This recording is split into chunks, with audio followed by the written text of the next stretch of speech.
Hi. She's fixing her head wrap.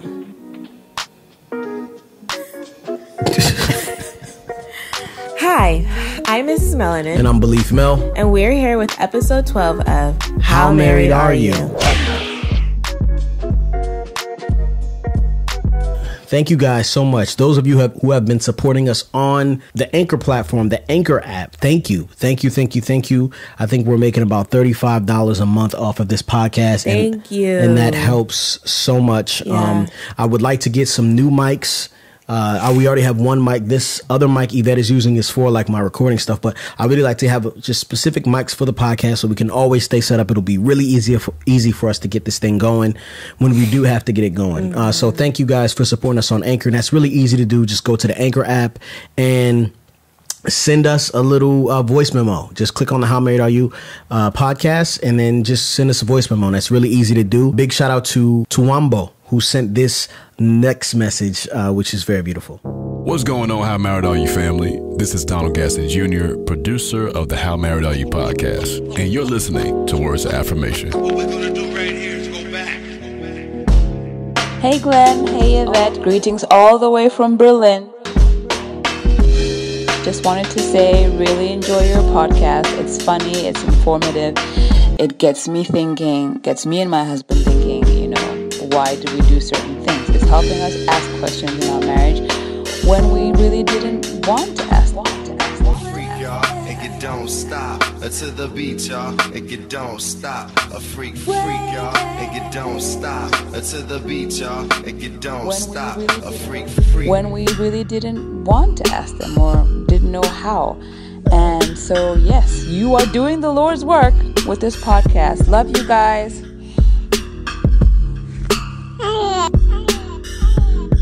Aww. The little baby at the end was so sweet. So we're reaching people in Berlin, which is crazy. Yeah, that is insane. Is that? Have you ever thought that you were going to reach people so far away? No. Just your voice? My voice. Where's Berlin? We don't need to talk about that. Yeah, we don't know where Berlin is. So shout out to whoever's watching in Berlin. You know what I'm saying? But yeah, we enjoy these messages. They help affirm us, these words of affirmation. Thank you for sending them. Another thing I want to thank you guys for doing is leaving reviews on iTunes. Your words are it just helps, like if you can't support us, that's fine. Your words are so important to us, and even your views, like you're listening and you sharing it with a friend who may need it, or a coworker, or a spouse, or even someone, acquaintance you've just met. We thank you guys for listening and watching and supporting in any way you can. We're gonna hop into this chocolate baby story. Is that what it's called? Story time with the chocolate babies, or story time featuring the chocolate babies? Okay, story time featuring the chocolate babies. The other day, I just want to hop in real quick. Okay. Before we get into this. This was, if you're on Instagram, you know what happened. But basically, I'm like upstairs, like walking down the stairs, and the door's closed in the bathroom, and Theo and Uriah are in there, and I just hear giggling. And I'm just like, like when you see a closed door and you hear something on the other side of the door, you just start imagining what else could be happening on the other side of the door. And my imagination was running rampant. I started to like I had like a closed hand, and then I just started to like straighten my hand, like to kind of like just go all the way in on these kids. Not that I wanted to spank them. I just was like, why are they closing the door when I asked them to brush their teeth? I opened the door, and both of them are just standing there, guilty as ever. And Uriah he has like just the right amount of water, like a stream of water coming out of the faucet to go directly into the toothpaste. Really? And is filling up the toothpaste with water. And so he was very intentional about getting water in there. Oh my goodness. And so I didn't know that. I looked at him and I said, but I just started going in on him like, yo, what is wrong with you? And the whole problem is it was my toothpaste. Like, it's my personal toothpaste that I use. At his scene. And I squeezed it, and all this water started coming out. And I just said, go away. He said, Dad, I didn't brush my teeth yet. And I said, well, what were you doing? Get out. Go upstairs. Obviously. You lost your opportunity to brush your teeth. You're gonna have cavities because you're trying to fill up the Get out. Ugh. That's Do you have a story, babe? I was gonna just share my story. So what? Okay, so Friday we went up to LA and we pretty much spent the whole day there. So we got back home pretty late. So Saturday morning, I was really not feeling like waking up. And I knew I should have woke up, but I just wasn't feeling like waking up. So I think I may have gotten out of bed around 9 a.m.-ish, which is really late for me. For some of you guys, that's a regular time, and I just don't understand how that happens. But anyway. It happens just the way it happened with you. But I feel like half the day is gone if I wake up at 9 o'clock. Like, anyway. So I woke up, went potty, and then I'm coming down the stairs, and on my wall is what I'd love. Like, if it were a masterpiece, like if it was like a Picasso or something like that, then I would be like really impressed, and, I'd honor him for his artwork. But one of my children had written all over my walls, just deliberate writing all over my walls, and left the pen with the top off right there. And that's a pet peeve of mine. The ink dries out. It's like, dude, just put the top back on, please. Were you more upset about the pen being off the top, the top being off the pen, or the writing being on the wall? The writing on the wall was what I was more upset about. And right away, I already knew who it was, but, I just had to double check. And so found out it was Raya. And he was really like not ashamed of it at all. It was kind of like, yeah, I did it. So what? And I was like, wow. Anyways. So I was like, okay. I went a little bit, crazy with my consequences. But one of the consequences was that Raya had to clean the ink off the wall. So I. And what did I say? I said, babe, he's going to enjoy that. But go ahead. You just killed my whole story. Sorry, babe. So anyway, I get him a bowl of water and soap and a sponge to clean off the wall. And he's doing it. And he's enjoying it. And he even goes as far as saying, oh, this is like what Sid the science kid did. And I'm like, I have failed at life today because he enjoyed the punishment. Uriah has been taking a lot of L's lately. His name should be Loraya. Just add an L in front of his name. You know what I mean? Because it's so consistent recently. Yeah. But he's so like the frustrating part of it is he like does these really, and I'm sorry to say this, some people might judge me for saying this, but he literally does dumb stuff. Like, just why? I don't understand. But he's doing it, and he's looking at you with his big eyes and his cute cheeks and his warm smile, and I'm just like, ugh. With no remorse. I love you. With no remorse. You are so cute. And I know that all of this is going to be like, it's going to blossom into something beautiful.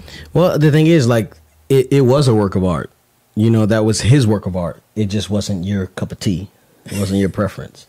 But I'm sure that was actually, he may have had something in his brain going on there. But, there are parents who believe that kids should be able to write on the walls. I know. Wherever they go. Like, they should just be free. And I kind of understand that. But I don't. Like, I don't think it's right now. I think it needs guidelines. But some kids, and they become geniuses. Yeah, I know. But they also, are very socially awkward and weird. But I'm not trying to raise socially not awkward children. I'm not trying to raise kids who are perfect in social situations. I'm trying to raise kids who know how to do the right thing when it's time to do the right thing and be artistic and creative as well. I'm so sorry to interrupt, but this is a very important juncture, as you will see just how important your support on Patreon is. So we're going to give you guys a sneak peek of what the microphones would sound without having the right equipment to give you that nice, buttery, sweet, and enjoyable audio experience. Okay, check this out. This whole episode is basically kind of like a Chocolate Baby story time. I guess it is. So because Uriah's been taking so many L's, let's go ahead and give the the stage to Theo. So, okay, we ran into someone. Did you just say that? No, we ran into some other people we met. We know of. I was meeting them for the first time, but yeah. Glen had met them. We ran into them at the beach, and so Glen and I went over to talk to them. Well, they listen to the podcast, so let's just shout them out real quick. We ran into Chrissy J. Powers and her husband, Sam.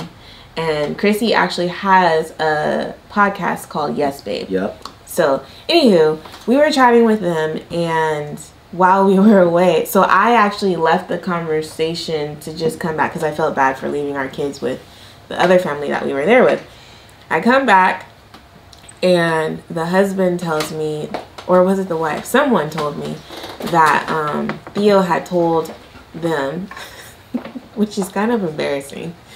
Theo had told them that he asked that we watch TV all day, which is partially true. That we were watching TV all day, and he asked us for food, and we didn't. We basically ignored him.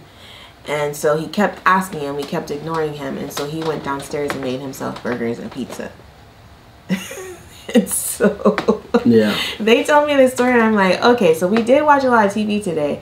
However, when he asked me for food, I did go make him some food. And so I addressed Theo and I was like, hey, buddy, like, did you make up a play story? Like, was that something that you were, dreaming or, I was trying to give him an out for lying.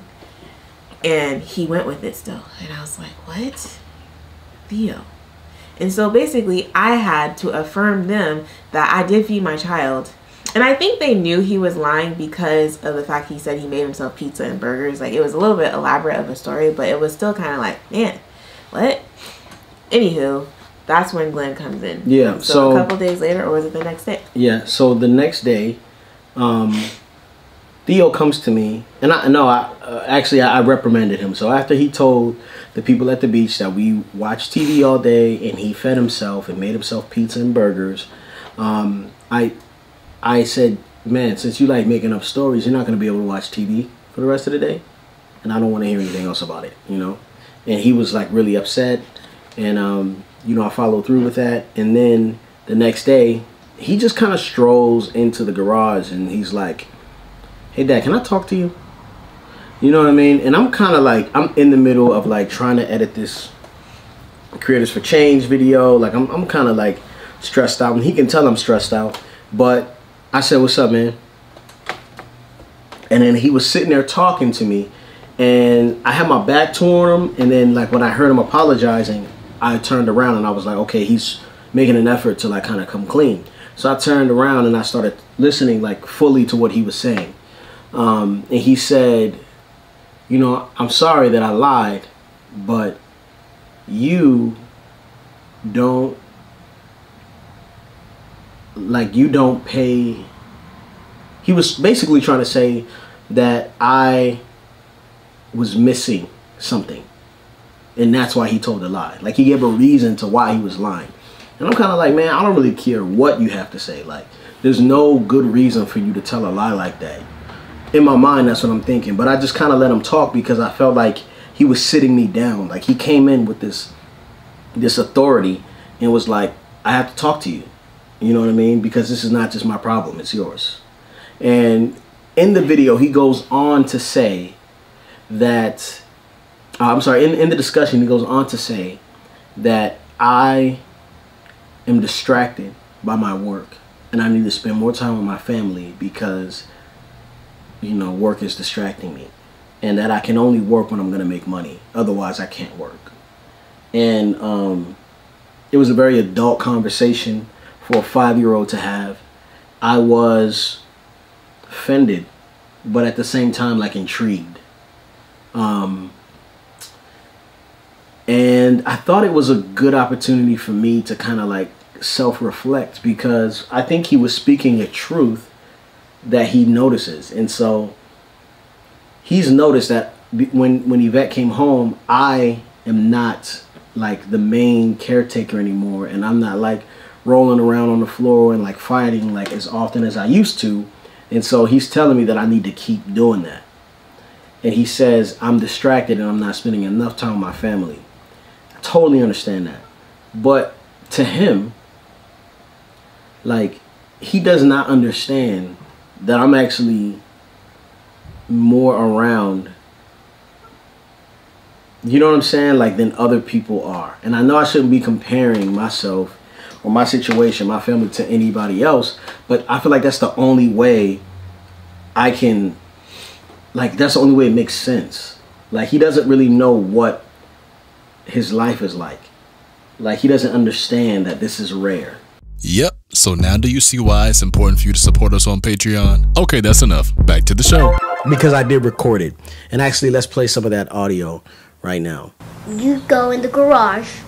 You always work to get some money. The way I take care of the family is by working. There's certain things that we're working toward. You done? I'm done. Okay, I'm done. All right. Okay. So, Yvette, what did you think? Yeah, from the takeaway that I got from it is that he misses the dad that you were before when mommy was working, basically. Yeah. And that he desires to have the best of both worlds. Like, we're both here at the house, so why not both of us be, you know, downstairs? Or like, because he's even recently said something about his friends don't know who you are. Like the new friends that he's made. You mean the people he doesn't know their names? He does know their names better. But you know what I mean? Like the friends that he's making, like he's always meeting new people and you've never met them or they've never seen you or whatever. And so he finds that to be strange. I don't know. I thought it was very enlightening on how aware he is of what's happening, though. Mm-hmm. Because, I mean, I know Theo's already a sharp kid, but I just feel like he's just he's so people smart. There's a book called The Five Smarts or something like that, that I need to finish reading. But yeah, I think he's a people smart person. Yeah, and I feel like, you know, I understand, like, man, you want me to do all that same old stuff, but I'm trying to explain to him, like, yo, mommy, like, somebody has to work. Like, either you do or I do. Mommy or daddy. Like, you got to figure out, you know, who you want it to be. Do you want mommy to go back to work? And he's, like, really adamant about no. Like, he wants... You've asked him that? Yeah. Oh. You know, he's very adamant about you staying home. You know, that's big for him. And I agree. You know, I want you to stay home, too. But, like, this is how it is. And so I'm trying to explain to him in the video that, yo, I'm not working for these awards you see on the wall or, like, the money. Like, it's really so that we can be okay. And I've been feeling, I keep talking about this. This is my season of life. And until I change or get better. But I've been feeling like I'm never around. You're always busy. You're never around. You don't spend any time. I'm always feeling like I'm not doing as good as I should be. Now, I have an issue with that when it comes to my friends. Like, I take it personal. I'm like, yo, like if you work a job, that's different than, like, owning a business and, like, having to be everything, the editor, the shooter, all that stuff. You know what I'm saying? So don't compare, like, your days off to my days off. They just look different in this season. But I don't want to hear my son say that. You know what I'm saying? Like, that's just bullcrap. Like, I don't want my son to tell me, like he did, that I'm, like, he came to me like he was speaking on behalf of the family, which I applaud. And I'm very proud of him for, like, coming to me and holding me accountable like and that. caring about the rest of us. And it's so me, though, because it's so much like, yo, we got to talk. You know, I'm very much like, yo, you have a problem that we need to talk about. And I don't even know how this conversation, I don't know if this is going to be a good conversation, but I'm just going to say what I have to say. Yeah, and I just hope he keeps that. I appreciate the way you responded to him. I appreciate the fact that you stopped what you were doing and you turned to him and you let him know that your attention was fully his. Because I think as parents, it's important for us to know that, for them to know, for us to allow them to feel like they have a voice. Mm-hmm. You know what I mean? Because if you would have responded in a way that was like, whatever, he might not come back to you the next time he has an issue with something. Yeah. And so I just want him to always feel comfortable, kind of like what Ms. Rogers was saying the other day, like there's always a seat for you at the table to talk to me about whatever. And so, yeah, I appreciate the way you responded to him. I also feel like we didn't grow up how he's growing up. Mm-hmm. When I was a kid, if I would have had the gusto to come to my parent and say, I have this problem, then my parent would have said, just stay in the child's place. Mm-hmm. You ought to be seen and not heard. Speak when you're spoken to. I don't want to hear it. Like, you don't understand what I'm dealing with as a grown-up. Mm-hmm. And so why would you even say, how could you have the audacity? You know what I mean? Like, it's more of this kind of like, I'm up here, you're down here. Mm-hmm. But that's not always the case, because he's still human. Mm-hmm. He still has feelings. He's still an equal part of this family. He still, has the ability to voice his concerns and his opinion. And I, as a father, have the responsibility to listen to the people that I'm around. The reason why I feel like this is one of those things where I wanted to talk about is because it was a shifting moment in Theo's and I's relationship. It's a moment where I got to see how much he cares about me, and he got to address it. And so after the conversation was done, it was just kind of like, yo, thanks for talking. I was like, man, thanks for talking to me, man. And he was like, thanks for, what did he say? He said, like, thanks. He said, you're welcome. I just wanted to know about family and stuff and work and stuff. And then he walks off. And it was just like this. And then he's like, I'm going to tell the family about the conversation. Yeah. Yeah, like, I'm going to talk to everybody about what you said. And, like I don't have a relationship with all of them. It was very sweet. And it was pretty mature for a 5-year-old. Very mature. Yeah. It was on some next level. And so, not both of my parents were like, even like nowadays, like my mom would respond negatively for me to talking to her in that way. You know what I'm saying? Like, I think parents believe that they are, like, when the scriptures talk about honoring your mother and your father, I feel like that was very honorable of Theo. Mm-hmm. But some people would say a question is not honoring. Mm. So when I tell Theo, like, yo, we about to leave, put your shoes on. Why? I said we about to leave. Just go put your shoes on, please. You know what I mean? That's how I usually respond. Just go put your shoes on. You know what I mean? Now, I don't get mad at him for asking the question. I get irritated because he's not listening to what I'm telling him to do. But he has a right to know where he's going. If someone tells him, come with me, I want him to ask the question, why? Where are we going? What's happening? You know what I mean? Like, I want him to respond to that. Mm-hmm. Children have a right to know where they're going. They have a right to know what they're doing, who's calling them and all that. Like, we have a responsibility to raise our children to be people who ask questions. I'm big on asking questions. I ask all the questions. Well, why are we doing that? Well, who said? Well, why do we have to, though? I remember the first time I visited your church before we were, when we were at the old church. Remember? Mm-hmm. And we were sitting there, and it was long. It was a long service.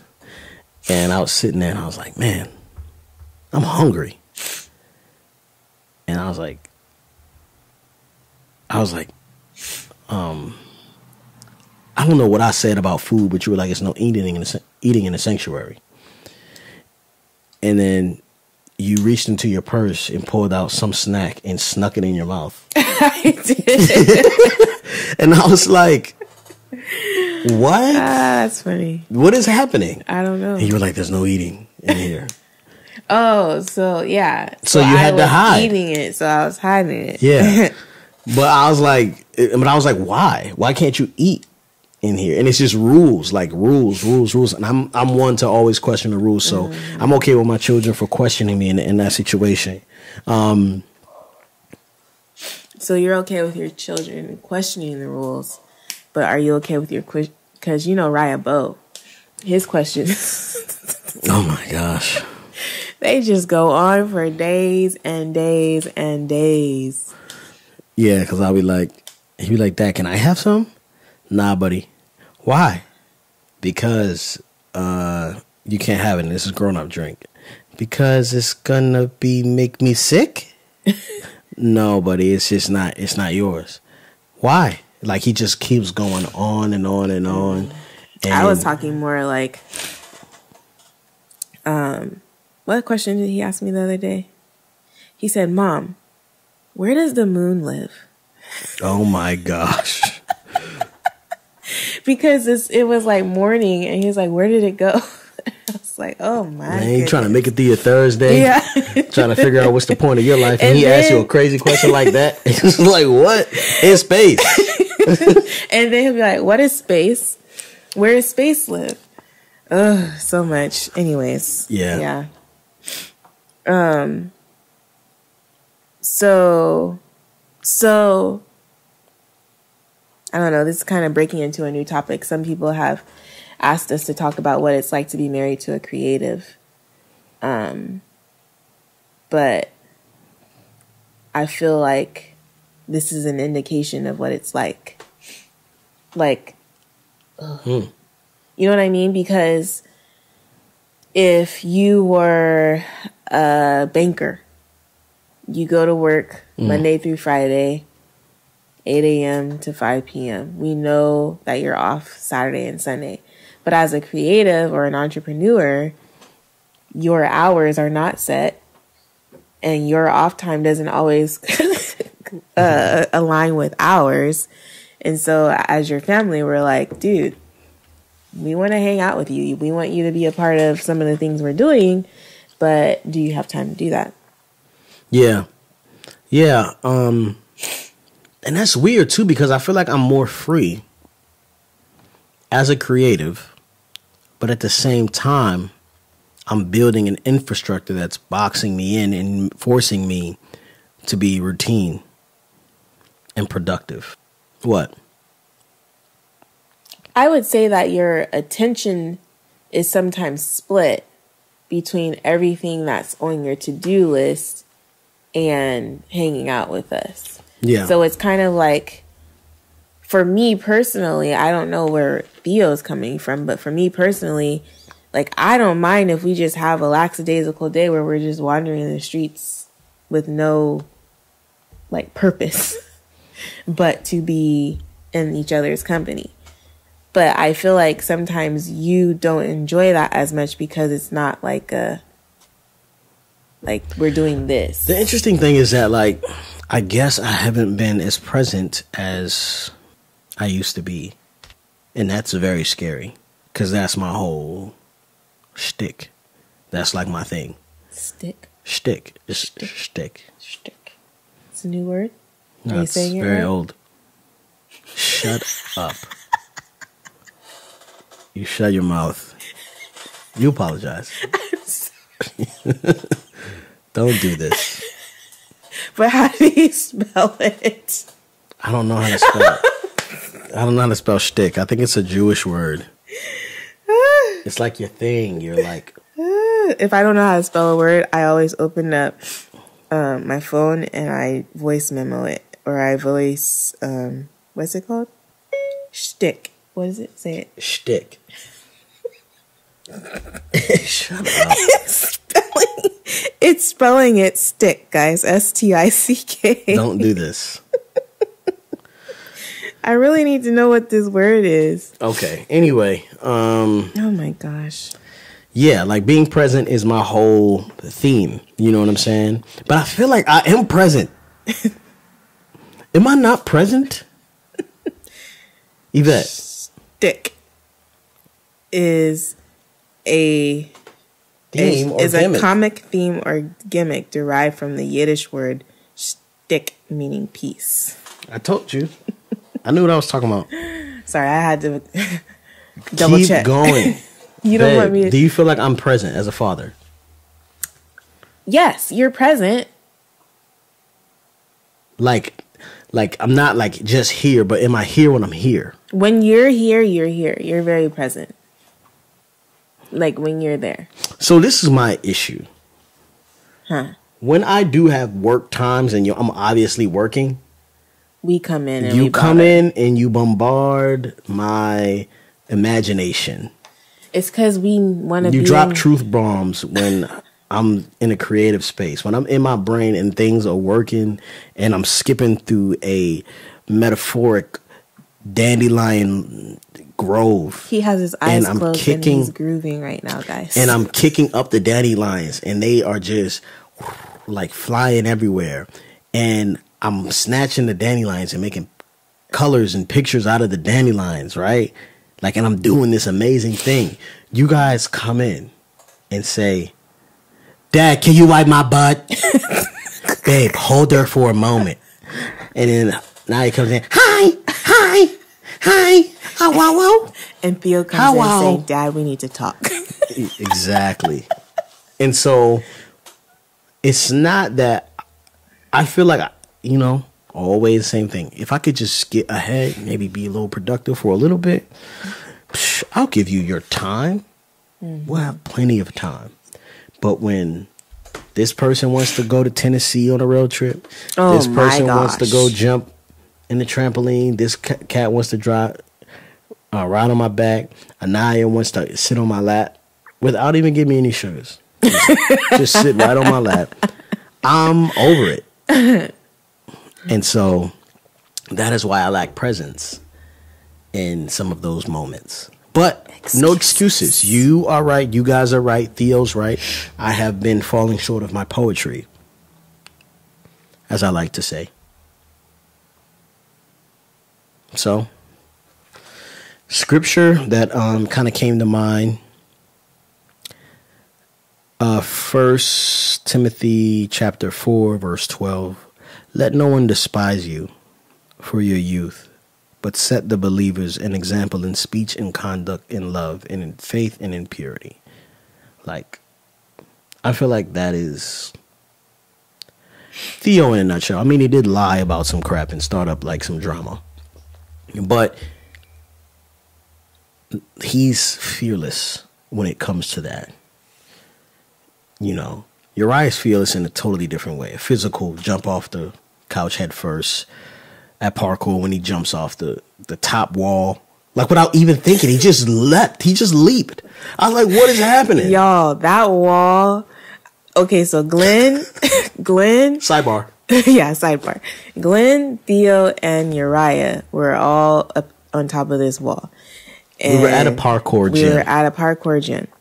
And I was looking at them like, why don't they just jump? Just jump. Just jump. I'm sitting over here on the other side of the wall, like at the bottom of the wall with Anaya. And I'm looking at these foam. It's like a foam pit at the bottom of the wall.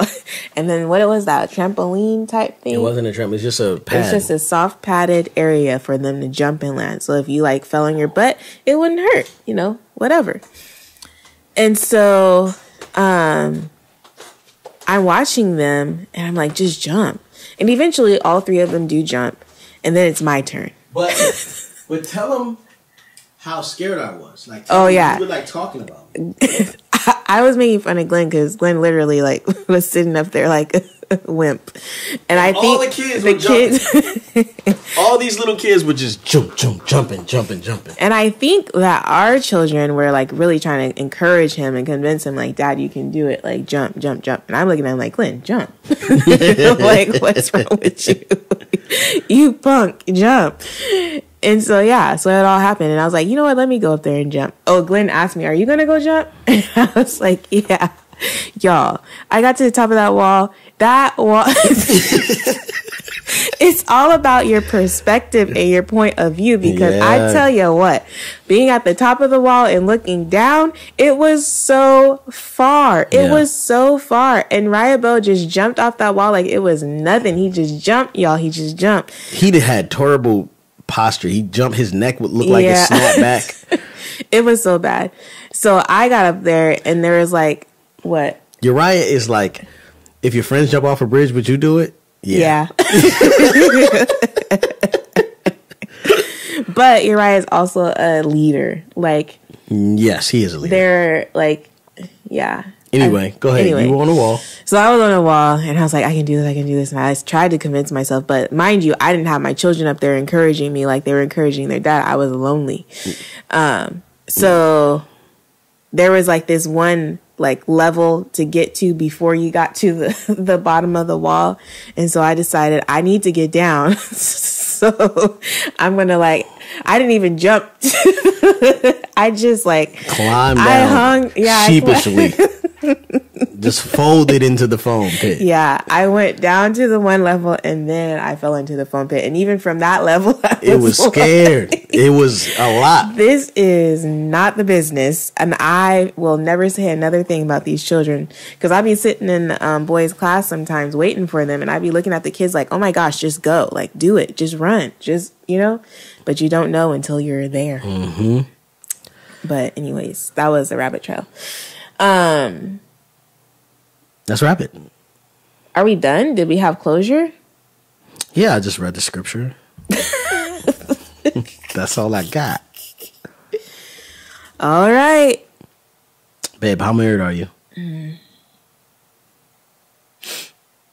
Babe, I'm so married that I'm willing to apologize when I'm wrong. That's just regular.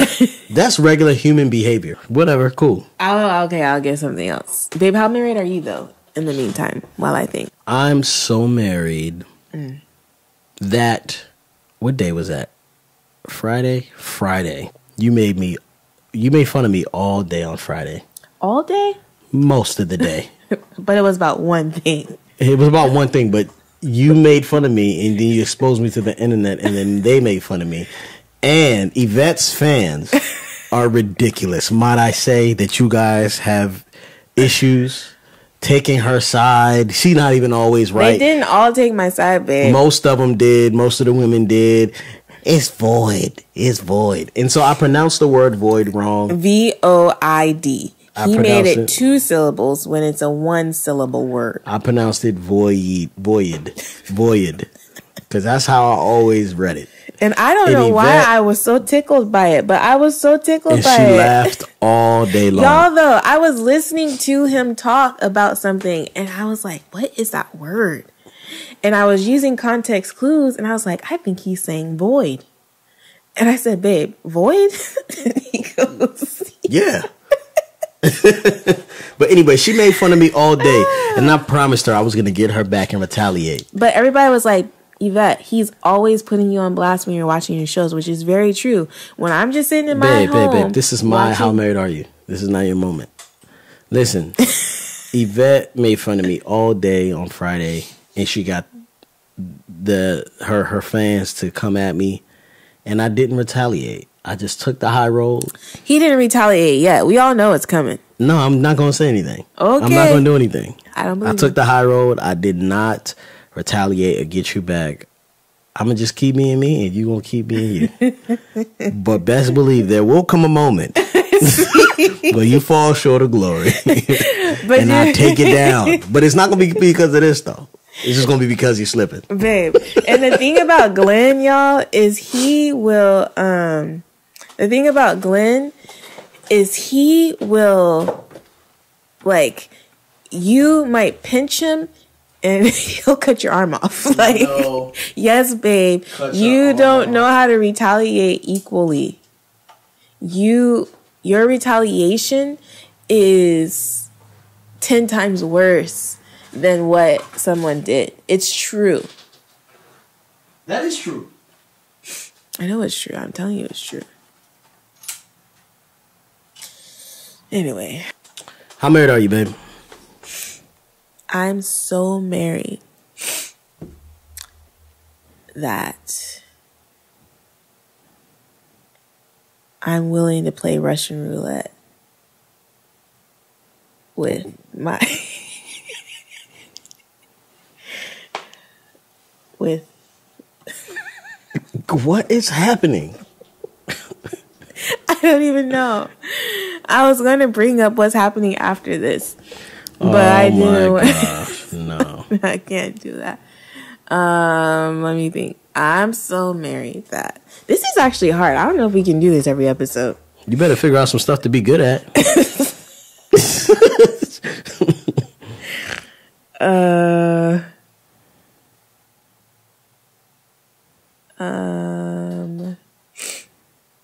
Well, I'm so married that I sent Glen a very explicit grocery list today.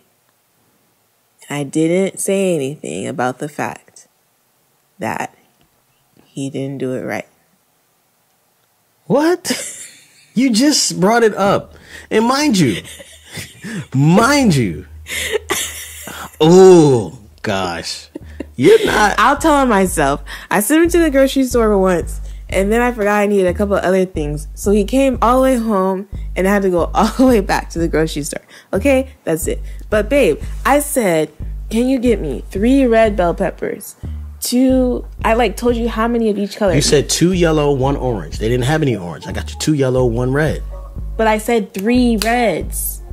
Read the text message. He bought me back a total of 3 bell peppers, and I needed, I said, look. I thought that was a typo. No, I said 3 red bell peppers, 2 yellow, and 1 orange.